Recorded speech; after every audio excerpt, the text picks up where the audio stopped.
Hero Sai Dharam Tej పేరు మార్చుకున్నారు. మాతృమూర్తి పేరు దుర్గను తీసుకుని సాయి దుర్గ తేజ్ గా పెట్టుకున్నట్టు తెలిపారు. తన తల్లి ఎప్పుడూ తనతో ఉన్నట్లుందనే ఉద్దేశంతోనే అలా చేసినట్టు పేర్కొన్నారు.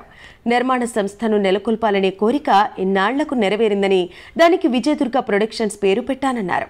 మహిళా దినోత్సవం సందర్భంగా నిర్వహించిన సత్య ప్రెస్ మీట్ వేదికగా ఈ సంగతి చెప్పారు. తన కొత్త సినిమా గాంజా శంకర్ ఆగిపోయిందనే విషయంపై విలేకరి స్పందన కోరగా, ఓ వెబ్సైట్లో ఆ సినిమా నిలిచిపోయిందనే ఆర్టికల్ చదివానని, ఆ తర్వాత అప్డేట్ గురించి తనకు తెలియదని సాయి తేజ్ వ్యంగ్యంగా సమాధానమిచ్చారు. ఆ సైట్ రాసిన వార్త వల్లే ఆ విషయం తనకు తెలిసిందన్నారు. రామ్ చరణ్తో కలిసి నటించే అవకాశం ఉందా అనే ప్రశ్నకు ఇలా బదులిచ్చారు.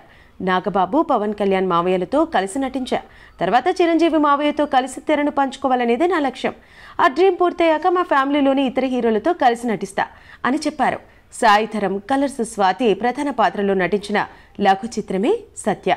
నవీన్ విజయ్ కృష్ణ దర్శకత్వంలో రూపొందించిన ఈ మ్యూజికల్ షార్ట్ ఫిలిం పలు అంతర్జాతీయ అవార్డులు అందుకుంది.